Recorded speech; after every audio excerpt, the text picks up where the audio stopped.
Given the times and everything that we're going through as colorists, for me, I really feel like XPress services are in need right now, and I'm obsessed with quality. And she has some color on the ends, but maybe it's just not that punch that it used to pack, if that makes any sense. Now, anytime you're placing a foil, to make sure that you get it really nice and close to the scalp, you're gonna go in with one corner, anchor the hair down, and then tighten up the other corner. Now, these are just Reynolds 711 foils, so they give me lots of flex to the point where I can almost get like a rounded shape within that foil, which is really cool. Just to re-brighten those ends and give it like a soft dusting all the way through those ends. Because remember, this is the part that you really want to make sure has the most brightness on the entire head, is this nice money pop right here. So we are going in with a foil, but that's because I know that this is the piece that I want to be like, wow, you know, boom. And after that money piece, basically you want something that's gonna gradually go further and further from the head and get softer and softer. And right here, I need to go in and actually do a much heavier, fuller balayage through here, because she's gonna see that nice big ribbon of color, because this length is actually longer than the length underneath it, if you guys can see that. So I want that pop to be on the hair that is the longest, because that's where you're gonna see that big, bold, like ribbon of color. As opposed to if I went in and I focused everything here like we normally would, because that's what we've learned in our technique. Sometimes if you keep like the chattiness a little bit to a minimum, I really think that's gonna help you. So now in the ends of the hair here, I'm gonna place it on my hand, and I'm actually gonna do this motion where I'm just painting the underside of this hair really heavily, because you wanna make sure if it's white, that means it's light. But yeah, because that's the amount of tension I'm doing. But then with this hand, it's so light and soft, I can really get in and give it exactly the look that I want. So yeah, you guys, it's really about placement and making sure the placement of this larger piece, and then kind of like fading this out. So the whole point of this is that I'm looking at, she has kind of like a little bit shorter hair underneath. We've got a level 8 in there and a tiny little bit of a level 6. I could use this exact same formula at the bowl afterwards to shadow tone,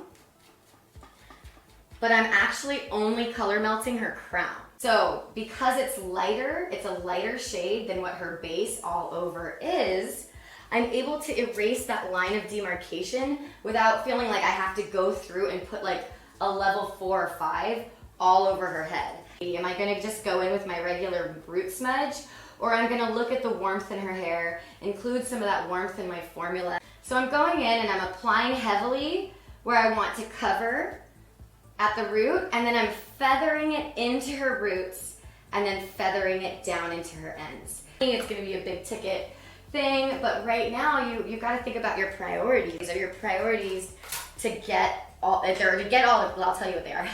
Client retention is more important than jacking up someone's ticket price, because a client retained is one that's money annual. Just so you could see the little trick I did, I just covered one piece of foil, grabbed those ends, clipped them back. So now what I have is this complete foiled area where I can lay my balayage back onto. What I really want to do is kind of show you different haircuts and how to apply different techniques to these different haircuts. I might do it at the end like this, like let everything else process, and then come back through and just boom, boom, boom, and let it process really quickly.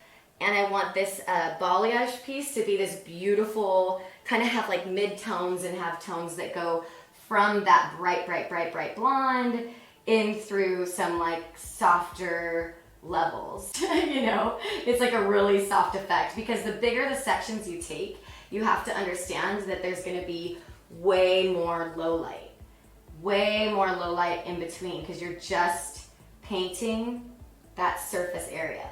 And I have, so long hair, a bob, and a pixie for you, but I already did the pixie, so don't worry. We'll be good to go.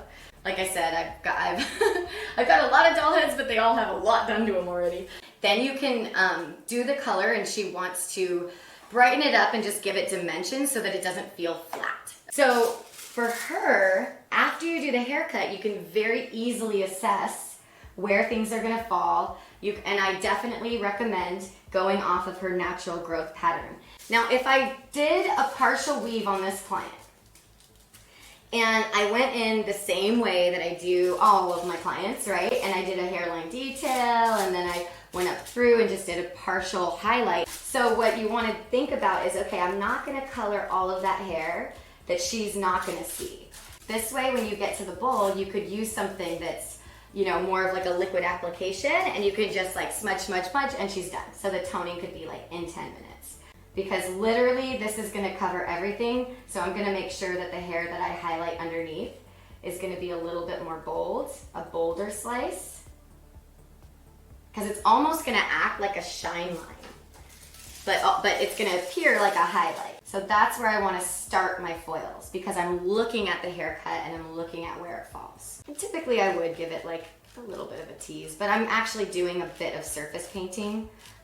And like really softly surface painting. If they wanted it to be like platinum blonde and they had a darker level hair, you would tease it and make sure that you're saturating that all the way through.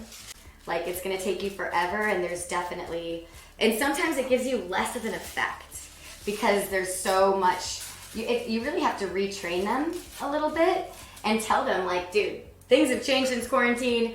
A little bit more high contrast looks are in, which is absolutely 110% too. It's just like, I'm gonna highlight to like bring out your cut more now that we've changed your cut, now that you have more regrowth, so you can see where those lengths or those longer hairs are if you wanted to just tip out a little bit of balayage after you're done foiling.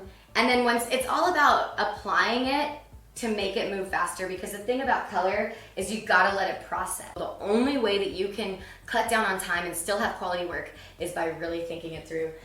But I wanted you to see the areas that I don't necessarily highlight on a pixie. Not that it's wrong, but sometimes maybe I'll tip out like a little bit on the, if they have like these little longer ends and bits. But essentially, if you get too highlighty in here, like you can already see the color break between the underneath and the top. So you could just shadow tone this a little bit darker and to have that kind of like softness, right? Okay, and I'm gonna take these foils out right now.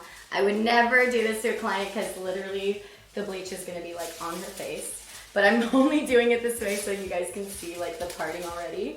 But so she's got higher points here, right? For her little bang section. And then everything else just starts to get more and more and more rooted as I go back towards her head. But then you can see she wears her hair forward. So when she's gonna wear this back, she'll have these like flecks and beautiful pops of color that don't look stripy at all. That's crazy important when it comes to a pixie, because a lot of people, when they're highlighting, it'll feel like a little bit like chunk, you know, or just like there's too much of a line of separation, which is why balayage in that case is going to be the answer. And then kind of freshening up their ends and then doing a hairline detail all the way around their hairline.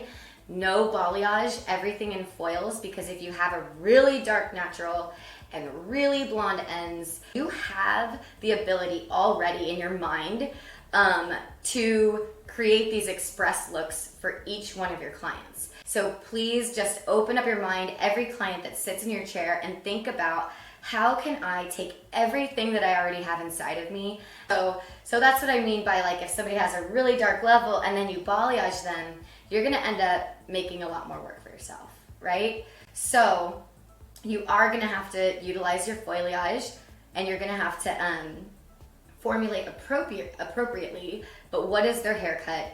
So if somebody comes in with that like crazy dark level and they're a massive color correction, you know, so within this first month or 2 months, people are so desperate to just have you touch their hair, have anything done. Get them in your chair, analyze the situation and say, okay, because even my hair, I've got so much dark root all throughout the underneath. Like, so there's something about being constricted, whether it's your time or money or whatever it is, when you're like in certain constraints, your creativity is forced to come out.